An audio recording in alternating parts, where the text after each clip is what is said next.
سوال معمولی ہی صحیح ابن موسیٰ، تم جواب دے کر اپنی جان چھڑا لو بس۔ ابن موسیٰ کا غصے سے برا حال تھا۔ وہ تصور بھی نہیں کر سکتا تھا کہ ابن منصور نے یہ بات کارواں کے ساتھ آنے والے مصر کے خاص عہدیداروں تک پہنچا دی ہوگی۔ وہ سب باجماعت بیٹھے ہوئے اس کی سمت سوالیہ دیکھ رہے تھے۔ کیا آپ لوگ مجھ پر شک کر رہے ہیں؟ وہ حیران سب کی سوالیہ نظریں دیکھ رہا تھا۔ تم پر اتنا یقین ہے کہ شک کی گنجائش نہیں، لیکن تاریخ گواہ ہے پشت پر خنجر ہمیشہ اپنوں نے ہی گھوپے ہیں۔ نہ میں کسی جنگ کا حصہ ہوں نہ تخت کا، میری حیثیت کو پہچانیں، خنجر اور غداری کی باتیں کر کے میری توہین نہ کریں۔ تم خلیفہ کے پیاروں میں سے ایک ہو، ابن منصور نے طنزاً کہا۔ تو آپ میرے دشمن کیوں بن گئے ہیں؟ کیا صرف اس لیے کہ میں اب تک وہ اکلوتا امیر الحج ہوں جس کے ساتھ اعلیٰ خاندانی حسب نسب منسوب نہیں ہے، جس کے خاندان کی یا کسی عزیز بزرگ کی خلیفہ تک پہنچ نہیں ہے؟ میں اپنی لیاقت اور سمجھ سے اس عہدے تک پہنچا ہوں۔ آپ اس کا بدلہ مجھ سے نہیں لے سکتے کہ میں عالم اسلام کے ایک بڑے عہدے پر فائز ہوں۔ یہ اللہ کی مرضی بھی ہے اور میری لیاقت بھی۔ تم اتنا بھڑک کیوں رہے ہو ابن موسیٰ؟ بس مجھے اتنا بتا دو کہ شاہی اونٹ تم نے کن کے لیے تھے؟ امیر الحج ہونے کی حیثیت سے میں جتنے چاہے اونٹ لے سکتا ہوں، جسے چاہوں کارواں میں شامل کر سکتا ہوں۔ لے سکتے ہو، لیکن کن کے لیے؟ ابن موسیٰ بری طرح سے جزبز ہو رہا تھا۔ وہ درویش کی بیٹیاں ہیں۔ وہ سمجھ گیا تھا کہ سچ بتانا ہی ہوگا۔ ایک لمحے کے لیے سناٹا چھا گیا تھا۔ قاہرہ کے درویش کی بیٹیاں؟ اس دیوانے کی بیٹیاں جسے گلی کوچوں میں اللہ اللہ کرنے سے فرصت نہیں، جو اتنا غریب ہے کہ اپنے جوتوں کی مرمت بھی خود کرتا ہے، اور جس کے گھر کی عورتوں کے ہاتھ کا پسا ہوا آٹا قاہرہ کی صاحب حیثیت عورتیں ازراہ ہمدردی خرید لیتی ہیں؟ آپ کا درویش کے لیے ایسا لب و لہجہ سمجھ سے باہر ہے۔ وہ اللہ والے ہیں اور یہ کوئی گناہ نہیں۔ درویش کی 2 بیٹیاں ہیں، اور جہاں تک مجھے معلوم ہے وہ چھوٹی ہیں۔ یہ کون سی بیٹیاں ہیں جنہیں درویش نے اکیلے ہی بھیج دیا ہے؟ ابن منصور کو اصل بات تک رسائی چاہیے تھی۔ اس کی دھسی ہوئی آنکھیں حسد سے لبالب تھیں۔ یہ ان کے بھائی کی بیٹیاں ہیں۔ ابن منصور نے سر ہلایا۔ کیا تمہیں کسی نے بتایا ہے کہ جھوٹ بولتے ہوئے تمہارا سینہ پھولنے لگتا ہے؟ ابن موسیٰ نے کڑی نظروں سے دیکھا۔ کیا تمہیں کسی نے خبردار کیا ہے کہ امیر الحج کو کچھ قتل معاف ہیں؟ یہ بات زہر میں بجھے تیر کی طرح ابن منصور کو لگی تھی۔ تم مجھے قتل کرو گے؟ مجھے؟ اب اپنی بکواس بند رکھو۔ ہم کاروان حج میں شامل ہیں۔ کسوت الکعبہ اور محمل شریف ہمارے ساتھ ہیں۔ بہتر ہوگا کہ تم اپنا ذاتی اناد درمیان میں نہ لاؤ۔ میں کارواں کا امیر ہوں۔ مجھ سے دوبارہ اس لب و لہجے میں بات نہ کرنا۔ حاجیوں کو اپنے شر سے بچاؤ، کہہ کر وہ غصے سے چلا گیا تھا۔ وہ جب سے امیر الحج بنا تھا ان سب لوگوں کے دلوں پر سانپ لوٹ رہے تھے۔ وہ پہلا امیر الحج تھا جو کسی بڑے عہدیدار کا بیٹا، بھتیجا، بھائی یا داماد نہیں تھا۔ وہ پہلا امیر الحج تھا جس کی قابلیت اور لیاقت نے اسے کارواں کی سربراہی عطا کی تھی۔ اس کے استاد محترم خلیفہ کے دوستوں میں سے تھے، اور یہیں سے اس کے لیے امیر الحج بننے کے راستے بنے تھے۔ اس نے اپنے استاد محترم کو مایوس نہیں کیا تھا۔ انسان پیدا بھی نہیں ہوا تھا اور حسد پیدا ہو گیا تھا۔ حسد اتنی پرانی بیماری ہے۔ اس حسد نے شیطان کو کہیں کا نہیں چھوڑا، تو یہ حسد انسان کو کہاں چھوڑے گا؟ اسے خلیفہ کے حاسدین کی پرواہ نہیں ہوتی تھی۔ وہ صرف چند لوگوں کو جواب دے تھا۔ درویش نے ٹھیک کہا تھا۔ لوگ اسلام پر ایمان تو لے آئے ہیں، لیکن وہ اپنے دلوں میں اسلام نہیں لائے۔ جو مذہب امن و سلامتی ہے، اسے یہ اپنے لیے جنگ و جدل کا میدان بنا رہے ہیں۔ بڑے عہدوں کے ساتھ بڑی ذمہ داریاں اور بڑے دشمن آتے ہیں۔ ابن موسیٰ کا سب سے بڑا دشمن ابن منصور تھا۔ ابن منصور اتنے بڑے کارواں میں سے ان لوگوں کو ڈھونڈنا آسان نہیں تھا جو درویش کے گھر سے تھے۔ ایک ایک کا نام لینا بھی ٹھیک نہیں تھا۔ اندراج موجود تھا، لیکن وہ امیر الحج کے قبضہ میں تھا۔ لیکن تب یہ آسان ہو گیا تھا جب کارواں کے سفر کے 27ویں دن پڑاؤ کے وقت 3 لڑکیاں امیر الحج کے پاس کھڑی کچھ کہہ رہی تھیں۔ یہ صرف آپ کی وجہ سے ہوا ہے کہ ہم اس جگہ اس مقام پر کھڑے ہیں۔ ہم نے زمین کے مختلف حصوں پر نمازیں ادا کی ہیں، تلاوت قرآن پاک کی ہے، اجنبی ہواؤں کے سلام وصول کیے ہیں اور میٹھے کنووں کے پانی پیے ہیں۔ یہ سفر یہ صرف آپ کی وجہ سے ممکن ہوا ہے۔ میری وجہ سے؟ اس نے عزیزہ کو دیکھا۔ لیکن تم نے کہا تھا تمہارا امیر رب العالمین ہے۔ یہ اس کی وجہ سے ہوا ہے۔ درویش کا کہنا ہے کہ اللہ ہمیں جو آسانیاں عطا کرتے ہیں اس کا ذریعہ کوئی نہ کوئی ضرور بنتا ہے۔ ہماری اس آسانی کا ذریعہ آپ بنے ہیں، اس لیے ہم آپ کا شکریہ ادا کر رہی ہیں۔ عزیزہ اس کی یادداشت پر حیران تھی۔ کیسا انسان تھا، درگزر کرنے کے لیے تیار ہی نہیں تھا۔ شکریہ پتھر مار کر یا پتھر مارے بغیر ایک دم سے اس کے منہ سے نکل گیا تھا۔ وہ سنجیدہ صورت کھڑا تھا، کارواں کا سربراہ تھا۔ ایسا مذاق یا طنز اسے زیب نہیں دیتے تھے، تو پھر وہ سب نازیبا کام ہی کیوں کر رہا تھا؟ عزیزہ نے جھٹکے سے سر اٹھایا تھا۔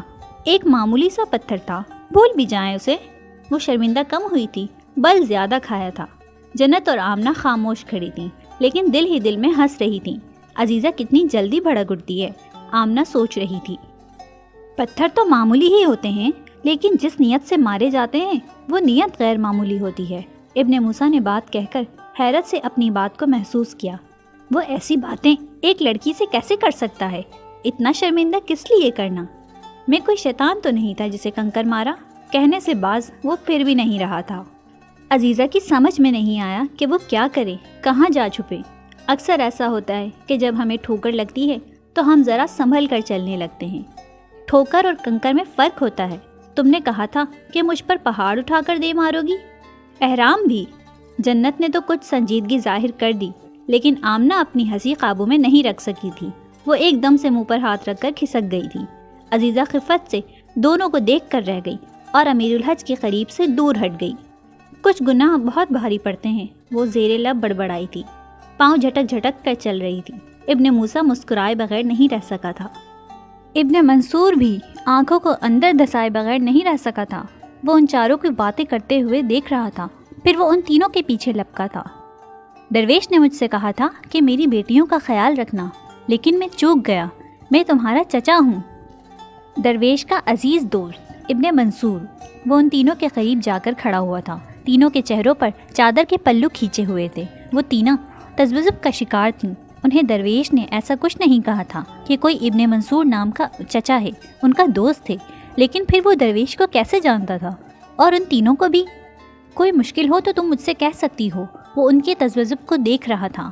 جی کیوں نہیں، آمنہ نے کہا تو ابن منصور کے چہرے پر مسکراہٹ در آئی تھی۔ یقینی وہ تینوں درویش کی بھتیجیاں ہی تھیں۔ تم تینوں بہنیں ہو؟ تینوں کے چہرے کے رنگ بدلے جو ابن منصور سے چھپے نہیں رہ سکے تھے۔ جی بہنیں ہی سمجھ لیں، عزیزہ نے فوراً کہا۔ بہنیں ہی سمجھ لیں؟ ابن منصور زیر لب بڑبڑایا۔ والد کیا کرتے ہیں؟ کیا نام ہے ان کا؟ قاہرہ میں ہی ہوتے ہیں؟ تینوں کے رنگ اجڑ کر سیاہ ہو چکے تھے، ان کے چہرے چھپے ہوئے تھے، لیکن ان کے ہاتھوں کی کپکپاہٹ ابن منصور کو حیران کر گئی تھی۔ تینوں جواب دیے بغیر پلٹ کر جانے لگی تھیں۔ ابن منصور حیران انہیں دیکھ رہا تھا۔ تیزی سے جاتے ہوئے، اپنی چادر کو درست کرتے ہوئے، گھبراہٹ میں عزیزہ کا ہاتھ کچھ زیادہ ہی سر کی سمت بلند ہو گیا تھا کہ اس کے ڈھیلے کرتے کی آستین ڈھلک کر کوہنی تک جا پہنچی تھی۔ اور ایک رسم ہوا کرتی ہے، جس بچی کو قہبہ خانے لے جایا جاتا ہے، گرم سلاخ سے اس کے جسم پر ایک نشان داغ دیا جاتا ہے، کچھ کے گردن کے نیچے، کچھ کے شانے پر، اور کچھ کے کوہنی سے ذرا اوپر بازو پر۔ کوہنی سے ذرا اوپر بازو پر عزیزہ کا وہ نشان ابن منصور کے سامنے نمایاں ہو کر چھپ چکا تھا۔ دو لڑکیاں آگے جا چکی تھیں، عزیزہ کچھ پیچھے تھی۔ وہ لپک کر عزیزہ کے سامنے جا کر کھڑا ہو چکا تھا۔ تو تمہیں اپنے باپ کا نام معلوم نہیں ہے، نہ ہی پیشہ؟ اس نے ہاتھ بڑھا کر جھٹکے سے اس کا نقاب کھینچ دیا تھا۔ عزیزہ ہکا بکا رہ گئی تھی۔ طوائف اپنی چال سے، ورنہ اپنی خوشبو سے، ورنہ اپنی کھال سے پہچان لی جاتی ہے۔ اس کا ہاتھ کھینچ کر آستین کو کوہنی کے اوپر جھٹکے سے چڑھا کر وہ اس کے نشان کی سمت اشارہ کر رہا تھا۔ کڑی درویش سے شروع ہو کر ابن موسیٰ سے جا ملی تھی۔ عزیزہ ششدر ابن منصور کو دیکھ رہی تھی۔ وہ اتنی حواس باختہ ہو چکی تھی کہ گردن موڑ کر جنت اور آمنہ کو بھی نہیں بلا سکی تھی۔ طوائفیں حج پر جا رہی ہیں، ہم پر خدا کا قہر نازل ہوگا، ہم صحرا میں تباہ و برباد ہوں گے، ابن منصور نے بلند آواز سے کہا تھا۔ جنت اور آمنہ کے کانوں میں لفظ طوائف پڑا تو انہوں نے حیرت سے پلٹ کر ابن منصور کو دیکھا۔ آپ کو شرم آنی چاہیے ایسی باتیں کرتے ہوئے۔ عزیزہ کی آواز کانپ رہی تھی۔ شرم تو تم تینوں کو آنی چاہیے، ورنہ ابن موسیٰ کو۔ طوفان ہم سے ٹکرائیں گے، ہم ذلیل و رسوا ہوں گے۔ اس کارواں کے ساتھ غلاف کعبہ ہے، اور اسی کارواں کے ساتھ 3 طوائفیں۔ ہم اللہ کے عذاب کے مستحق ہیں۔ تف ہے امیر کارواں پر۔ آمنہ اور جنت جہاں کی تہاں کھڑی رہ گئی تھیں۔ عزیزہ ابن منصور کی نفرت انگیز باتوں کی تاب نہیں لا پا رہی تھی۔ ہم توبہ کر چکی ہیں۔ وہ رو ہی دی تھی۔ تم ہمیں برباد کر دینے والی ہو۔ ابن منصور نے نفرت سے ان تینوں کو دیکھا۔ بڑے عہدے جو بڑے دشمن لاتے ہیں، وہ انہی دشمنوں میں گھرا ان کے سوالوں کا جواب دے رہا تھا۔ وہ مسلمان ہیں، ہر مسلمان کا اللہ کے گھر پر حق ہے۔ وہ اپنا غصہ ضبط کرنے کی کوشش کر رہا تھا۔ وہ طوائفیں ہیں، وہ انسان ہیں، بس انسان۔ ان کے جسموں پر ماضی کے نشان موجود ہیں، ان کے گناہ۔ میں کسی نشان کو نہیں جانتا۔ میں یہ جانتا ہوں کہ اگر کوئی حج پر جانا چاہتا ہے تو کارواں میں اسے شامل کیا جاتا ہے۔ حج پر حاجیوں کو لے کر جایا جاتا ہے، ایسے ذلیل لوگوں کو نہیں۔ دلوں کے حال اور اعمال کا حساب اللہ پر چھوڑ دیں۔ اللہ نے معاملات طے کرنے کا اختیار انسان کو دیا ہے۔ امیر الحج ہونے کی حیثیت سے میں نے جو مناسب سمجھا وہ کیا۔ میں نے کچھ غلط نہیں کیا۔ اگر یہ سب درست تھا تو تم نے چھپا کر کیوں رکھا؟ اس لیے کہ آپ کی سوچ تنگ ہے۔ یہ تمہارا کارواں نہیں ہے، یہ کاروان مصر ہے۔ تم جواب دہ ہو اور تمہیں اس غلطی کا خمیازہ بھگتنا ہوگا۔ اگر آپ نے غلطی ثابت کر دی تو میں سزا بھی بھگت لوں گا۔ بہتر ہوگا کہ مجھے مصر واپسی تک دوبارہ کسی سوال کے لیے زحمت نہ دی جائے۔ وہ تینوں لڑکیاں بھی کارواں کے ساتھ ہیں۔ مجھے ان کے ماضی سے کوئی مطلب نہیں ہے، جیسے مجھے آپ سب کے ماضی سے کوئی مطلب نہیں ہے۔ مجھے کسی حاجی کے اعمال اور اس حاجی کے دل کے حال سے بھی کوئی سروکار نہیں ہے۔ میں امام کعبہ سے اس سلسلے میں ضرور بات کروں گا اور ان سے درخواست کروں گا کہ وہ خطبہ حج میں اس مسئلے پر بھی روشنی ڈالیں۔ ابن منصور کا چہرہ غصے سے سرخ ہو چکا تھا۔ تم ڈھیٹ ہو، تم اس عہدے کے لائق نہیں ہو۔ ہاں ابن منصور، میں ڈھیٹ ہوں، لیکن اس عہدے کے لائق بھی میں ہی ہوں، کیونکہ میرا دل صاف ہے۔ اب میں سمجھا کہ امیر الحج امیر کیوں کہلاتا ہے، کیونکہ وہ ہر منفی بات پر غالب آتا ہے۔ وہ صحرا کے ڈاکوؤں اور شیطان کے حملہ آوروں دونوں سے لڑتا ہے۔ جب وہ جیت جاتا ہے تو پھر وہ امیر کہلاتا ہے۔ یہ تمہارا آخری کارواں ہے جس کے تم امیر ہو، ابن منصور نے دانت پیس کر کہا۔ حاجیوں کا کارواں چلتا رہا۔ ان تینوں کے اونٹ انہیں اپنا سوار بنا کر آگے بڑھتے رہے۔ انہیں گمان بھی نہیں تھا کہ جس سفر پر وہ نکلی ہیں وہ سفر دراصل کتنا لمبا ہو جانے والا ہے۔ یہ سفر، اس کی منزل انہیں کہاں لے جانے والی ہے۔ انہیں اونٹ کے کوہان سے آسمان قریب لگتا تھا۔ صحرا کی ریت پر سجدہ کرتے اللہ کا قرب نصیب ہوتا تھا۔ انہیں یہ یقین حاصل ہو چکا تھا کہ دنیا میں جتنے خوش قسمت لوگ موجود ہیں وہ ان میں سب سے زیادہ خوش قسمت ہیں۔ وہ خوش قسمت تھیں، لیکن وہ یہ نہیں جانتی تھیں کہ وہ کارواں کے ساتھ حج پر جانے والی نہیں تھیں۔ آج کی رات سے اگلی رات وہ اس سفر سے نکال دی جانے والی تھیں۔ وہ تینوں ہی کوڑیوں کے مول فروخت ہو جانے والی تھیں۔ آمنہ، جنت اور عزیزہ۔ سرے بازار ان کی وہ قیمت لگنے والی تھی جو آج سے پہلے کسی انسان کی نہیں لگی تھی۔ عزیزہ، اس نے جانا کہ حج کی عبادت دراصل سفر کی طرف مائل کرتی ہے۔ اللہ نے سفر کو پسند کیا ہے۔ جو گھر سے باہر نہیں نکلے گا وہ اللہ کی حمد کیسے بیان کرے گا؟ وہ دریا، سمندر، صحرا، جنگل، پہاڑ، عالم جہاں کیسے دیکھے گا؟ وہ کیسے جانے گا کہ اس کے رب نے کیا کچھ تخلیق کیا ہے؟ ہر شے کیسے اس کی صفات کی مظہر ہے؟ جب جہاں ہی نہیں دیکھے گا تو خالق جہاں کیسے دیکھے گا؟ عالم کا علم ہی نہیں رکھے گا تو رب العالمین کو کیسے پہچانے گا؟ اللہ چاہتا ہے کہ اس کی مخلوق سے ملا جائے، اسے دیکھا، سنا اور جانا جائے۔ ہر انسان کے پاس رب کی ایک صفت ہے، ایک رب جسے صرف اس نے تلاش کیا ہے، اس تلاش میں حصہ دار بنا جائے۔ اس کے پاس اپنی ایک کہانی ہے جو کسی دوسرے کی نہیں ہے، اس کی وہ کہانی سنی جائے۔ جب اللہ نے سب سے زیادہ محبت انسان سے کی ہے تو پھر انسان کو بھی سب سے زیادہ محبت انسان سے ہی کرنی ہے۔ انسان کا سفر کبھی ختم نہیں ہوتا اور اللہ چاہتا ہے کہ انسان سفر میں رہے۔ بچپن، جوانی، بڑھاپا، روح، زندگی، موت، بعد از موت، وہ گھر سے نکل کر زمین کا ہو یا عقل سے آگے علم و شعور اور روح کی بیداری کا۔ حج کا سفر ہر صاحب حیثیت پر فرض، صاحب چاہت، صاحب عقل پر اللہ کی پہچان کا سفر، مقصود کے لیے ہر راہ کا سفر۔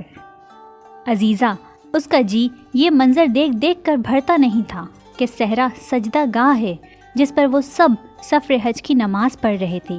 زمین ان کی سواری تھی جس پر رینگ کر، چل کر، دوڑ کر، بھاگ کر وہ مرکز کی سمت جا رہے تھے، کارواں کے ساتھ اونٹوں پر سوار، اونٹ جو کبھی اپنے سوار کو گرنے نہیں دیتا اور اس کے لیے بڑے اہتمام سے جھکتا ہے۔ دن کے پڑاؤ میں عزیزہ نے امیر کارواں کو ابن منصور کی بات بتانا چاہی تھی، لیکن آمنہ نے اسے منع کر دیا۔ چھوڑ دو عزیزہ، امیر کارواں پر اتنے بڑے کارواں کی ذمہ داری ہے، ہمارا کیا ہے؟ آ جائے ساری دنیا اور مار لے سو جوتے۔ حج کے لیے جا رہے ہیں نا، تو پہلے اپنے ماضی کی کنکریاں کھا لیتے ہیں، مار لینے دو لوگوں کو گناہوں کے پتریلے تانے۔ اللہ کے گھر تو سب برابر ہو جاتے ہیں نا، ہم حاجی ہی کہلائیں گے، دیکھ لینا۔ درویش نے کہا تھا کہ وہم نہ کرنا، لیکن عزیزہ، کیا ہماری وجہ سے کارواں پر کوئی مصیبت آ سکتی ہے؟ اب جنت کو بھی وہم ستانے لگے تھے۔ ابن منصور نے انہیں سہما دیا تھا۔ دل تو میرا بھی ڈرتا ہے، لیکن مجھے درویش کی بات پر یقین ہے کہ اللہ کے رحم پر شک نہ کیا جائے، بلکہ یقین رکھا جائے۔ ہمیں یہ بھول جانا چاہیے کہ ہم کون تھیں، بس یہ یاد رکھنا ہے کہ ہم کون ہیں۔ اب جاؤ، تمہیں تمہاری ہونے والی ساس آواز دے رہی ہے۔ وہ پانی کے لیے جنت کو آواز دے رہی تھی، اور بحری جنت کے بجائے کان والی عزیزہ نے سن لیا تھا۔ توبہ توبہ، ایسی باتیں تو نہ کرو، شرم کرو۔ جاتے جاتے جنت نے شرما کر کہا، شرم میں کر لوں گی، تم دعا کرو کہ ایسا ہو جائے۔ اپنی ساس کے دل پر پڑھ پڑھ کر پھونکا کرو، دل بدل جائے گا ان کا۔ اف عزیزہ، انہیں خواہ مخواہ میری ساس بنا دیا ہے۔ جنت کے گال گلابی ہو چکے تھے اور کہتی تھی اف اف۔ کتنی بار تو کہہ چکی ہیں کہ حج سے واپسی پر بیٹے کا نکاح کرنا ہے، کہتی بھی ہم دونوں سے ہیں، ہم اندھے یا پاگل تو نہیں، سب سمجھتے ہیں۔ سب سمجھ کر وہ سب کچھ بھلا چکی تھیں، اپنا ماضی، اپنا لقب۔ امیر الحج کارواں میں حاجیوں کی خبرگیری کر رہے تھے۔ کچھ لوگ بیمار ہو چکے تھے، انہیں کچھ عام فہم مشورے عنایت کیے جا رہے تھے، لیکن چونکہ وہ طبیب نہیں تھے، امیر تھے، اور اسے بیماروں کا علاج کرنا نہیں آتا تھا، یا دعا آتی تھی یا مزاج پرسی، تو وہ تھوڑا خائف ہوتا جا رہا تھا۔ بیماروں کو لگتا تھا کہ وہ حرفن مولا ہے، تلوار رکھتا ہے تو دوا بھی رکھتا ہوگا۔ وہ معصوم یہ نہیں جانتے تھے کہ تلوار رکھنے والا وار رکھتا ہے یا دفاع، ورنہ للکار۔ دوا کا یہاں کیا کام؟ وہ اس سے سفر کے دوران لاحق ہونے والی عمومی بیماریوں کا علاج پوچھ رہے تھے، خاص طور پر پیٹ میں گڑبڑ اور سر چکرانے کی بیماریوں کے بارے میں۔ میں امیر ہوں، طبیب نہیں۔ وہ چڑ ہی گیا۔ وہ کوئی خاتون ٹوٹکا تھا؟ وہ تو محترم ابن موسیٰ تھا۔ امیر تو باپ کی طرح ہوتا ہے، شفیق اور مہربان۔ ابھی وہ خود باپ نہیں بنا تھا کہ اتنے بڑے کارواں کا باپ بن گیا تھا۔ چچی ٹھیک کہتی ہیں، نکاح کر لو، ورنہ دنیا ایسی ایسی زبان میں تانے مارے گی کہ سینہ چھلنی کر دے گی۔ کر دیا تھا نا چھلنی، سینہ، ہاتھ، پیر، سب۔ امیر تک تو ٹھیک ہے، لیکن باپ یہ کیا ہوتا ہے؟ وہ پیٹ کے عارضے میں مبتلا بیمار پر غصہ کیے بغیر نہیں رہ سکا تھا۔ بہت سارے بچے ہوتے ہیں نا، ان کا والد محترم ہونا۔ جو اونٹبان اسے نکاح کا مشورہ دے چکا تھا، اب وہ دانت نکال کر اس کی معلومات میں اضافہ کر رہا تھا۔ تمہارا نکاح ہو چکا ہے؟ یہ اونٹبان ہر طنز پر جواب دینے کے لیے اس کی پشت پر پیچھے ہی موجود ہوتا تھا۔ جان کے دشمن ہمیشہ آگے پیچھے ہی موجود رہتے ہیں، ساری طنزیہ باتیں سب سے پہلے یہی سنتے ہیں۔ دشمنوں میں شریک، جی جان جلاتے فریق، بدتمیز، بد تہذیب۔ ہاں جی، اسی لیے تو میں کسی کو آزاد، خود مختار، خوشحال نہیں دیکھ سکتا۔ امیر، آپ بھی یہ شکنجہ اپنی زندگی کے گرد کس لیں۔ یقین جانیں، صبر و ضبط کے ایسے ایسے مرحلوں سے گزریں گے کہ مر جانا چاہیں گے یا مار دینا، لیکن ہوگا تیسرا کام، مار دیے جائیں گے۔ وہ بے ساختہ ہنس گیا۔ تو یوں کہو، مجھے خوش باش دیکھ کر جل جاتے ہو؟ اپنا دل جلا ہوا ہو تو جی چاہتا ہے سب ایسے ہی جلے بھنے رہیں۔ کیسی عورتوں جیسی باتیں کر رہے ہو؟ اس نے قہقہہ لگایا۔ عورت سے ہی سیکھی ہیں، زوجہ سے۔ اس کے دانت پھر باہر آئے تھے۔ عورتانہ اونٹبان کی تھوڑی کو اپنی 4 انگلیوں سے مسل کر، رگڑ کر وہ آگے بڑھ گیا۔ کارواں میں گھومتے پھرتے اس نے ان تینوں کو ایک اونٹ سے باتیں کرتے ہوئے دیکھا۔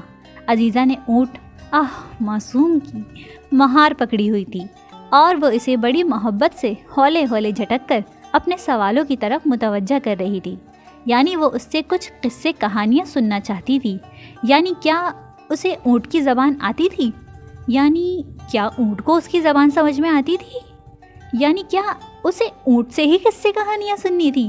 انسان مر گئے تھے کیا؟ دو میں سے ایک، یا اللہ مجھے ان سے بچا لے کی صورت بنے اونٹ کو پتہ نہیں کیا کھلانے کی کوشش کر رہی تھی۔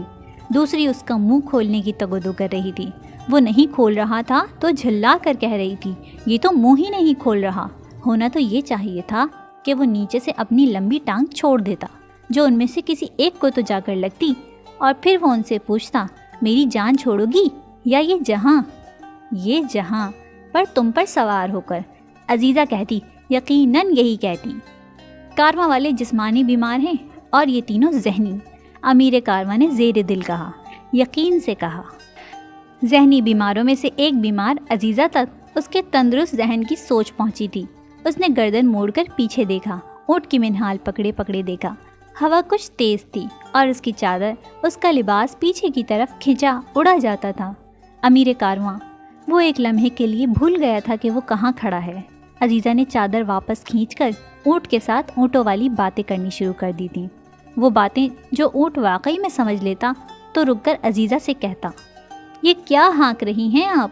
مجھے صرف جانور ہی سمجھا جائے، اپنی طرح کا پاگل نہیں۔ پاگل عزیزہ۔ امیر کارواں آگے بڑھ گیا تھا تو اس نے دزدیدہ نظروں سے ابن موسیٰ کو دیکھا۔ انسان کے پاس دعا میں بہت کچھ مانگ لینے کا اختیار ہوتا ہے، بہت کچھ جائز، بہت کچھ ضروری۔ معاملہ اللہ کے ساتھ ہو تو کوئی بھی معاملہ طے پا سکتا ہے۔ تو کیا وہ زندگی کے کارواں کے امیر سے حج کے کارواں کے امیر کی بات کرے؟ اس کا دل دھڑک رہا تھا، اونٹ کی مہار کو اپنی ہتھیلی سے رگڑ رہی تھی۔ اب اونٹ سے اونٹنی باتیں کرنا بھول گئی تھی۔ تمہیں کیوں ایک دم سے چپ لگ گئی ہے؟ اونٹ نے تمہیں بدصورت تو نہیں کہہ دیا؟ چلو مان جاؤ اب کہ تم بد شکل سی ہو۔ آمنہ کوئی موقع ہاتھ سے جانے دیتی؟ ایسا ہو سکتا تھا اگر وہ دیوانی ہو جاتی یا اندھی بہری۔ فی الحال تو مجھے اونٹ کی زبان سمجھ میں نہیں آ رہی، جسے سمجھ میں آ رہی ہے وہ قیامت خیز جلن کا اظہار کر رہی ہے۔ ادا سے آنکھیں گھمائیں، وہ خوش تھی، وہ چہک سکتی تھی۔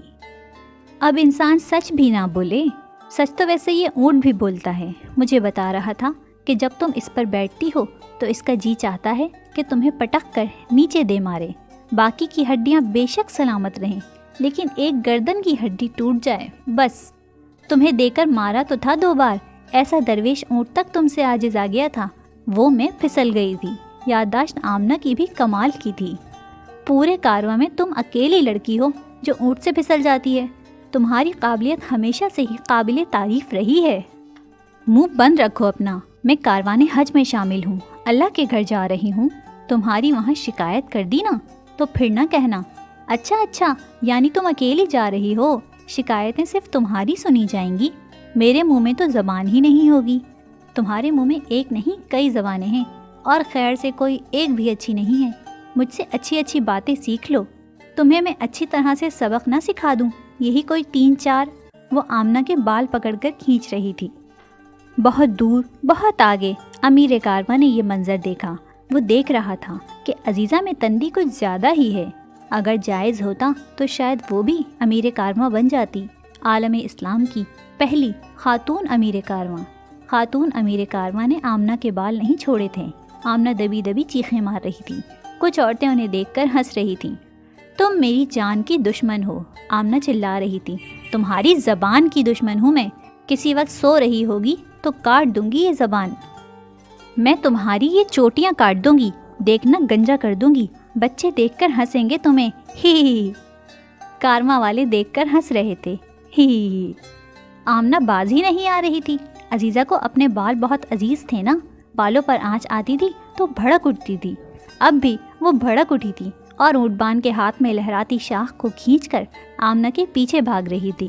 بھاگ کر آمنہ نے ریت پر طوفان برپا کر دیا تھا۔ تمہاری بہنیں پاگل ہو چکی ہیں، جنت کی ہونے والی ساس نے شرارت سے کہا۔ ہو چکی ہیں مطلب یہ پاگل ہی ہیں، میرا حوصلہ ہے جو ان کے ساتھ گزارا کرتی رہی ہوں، آہ بھر کر کہا۔ ساس صاحبہ دل کھول کر ہنسی، ایک سے بڑھ کر ایک ہو سب، جاؤ تم بھی ان کے ساتھ تھوڑا پاگل ہو جاؤ۔ 2 پاگلوں کے قافلے میں تیسری پاگل بھی شامل ہو گئی۔ اس نے اپنی مٹھیوں میں ریت بھر لی تھی اور بڑا شرافت سے جا کر عزیزہ کی آنکھوں میں جھونک کر آمنہ کے منہ کی طرف اچھال دی۔ دور بیٹھے اونٹبان ہنس رہے تھے۔ عزیزہ ویسے تو کافی سمجھدار تھی، لیکن اتنی سی ریت، بس اتنی سی ریت، آنکھوں میں اور وہ اندھی ہی ہو گئی، یہ بھی کوئی بات ہوئی بھلا؟ وہ چلاتی ہوئی، آنکھیں مسلتی ہوئی جنت کا خون پی جانے کے در پہ ہو گئی۔ جنت اس سے دور بھاگتی رہی، یہ بھی کوئی بات ہوئی بھلا؟ امیر کارواں جن کی خبر گیری کر رہا تھا ان کی خبر لینا بھول گیا واللہ، اور ان بیماروں کی خبر گیری کرنے واپس پیچھے آیا جن کے آس پاس بھاگی پھرتی عزیزہ اپنی آنکھوں کے دشمن کو ڈھونڈ رہی تھی۔ ویسے تو امیر کارواں پہلے چڑ گیا تھا، لیکن اب انہیں اسے ایک دم سے پیٹ کی خرابی کا ایک ٹوٹکا یاد آ گیا تھا۔ وہ اس ٹوٹکے کو اپنے دل میں دبا کر واپس بیمار کے پاس آیا۔ بیمار بیچارہ اپنی کہانی پھر سے سنانے لگا۔ وہ سمجھا امیر نسخہ شفا لائے ہیں، ہائے بیچارہ۔ اور بیچارہ امیر کھڑا وہ بیمار کے پاس تھا، لیکن دیکھ وہ، کیا آپ بیمار کی طرف دیکھنا بھی پسند کریں گے امیر؟ یہ بات کس نے کہی ہوگی بھلا؟ بالکل اسی اونٹبان نے، جو ایسے ہر موقع پر امیر کے آس پاس موجود رہ کر امیر کا دل غریب کیا کرتا ہے۔ ہر تیر زہر بجھا، ہر تیر نشانے پر۔ تم نے ارادہ باندھ لیا ہے کہ میرے ہاتھوں ہی قتل ہوگے۔ امیر نے اب اس کی گردن پر ہاتھ رکھ ہی دیے تھے۔ قتل نہیں، فوت امیر۔ جب انسان دل سے جاتا ہے تو وہ فوت ہو جاتا ہے۔ بیچارہ آپ کا دل کہاں قبر بنوائیں گے اس کی؟ صحرا میں یا تمہارے سر میں، کٹے ہوئے سر میں؟ امیر نے دانت پیس کر کہا۔ نکاح کے 2 بولوں میں بنوا لیں، فوت شدہ دل کو قبول ہے میں دفنا دیں۔ فوت شدہ دل، قبول ہے دل، امیر کارواں کا دل، امیر کارواں کا دل۔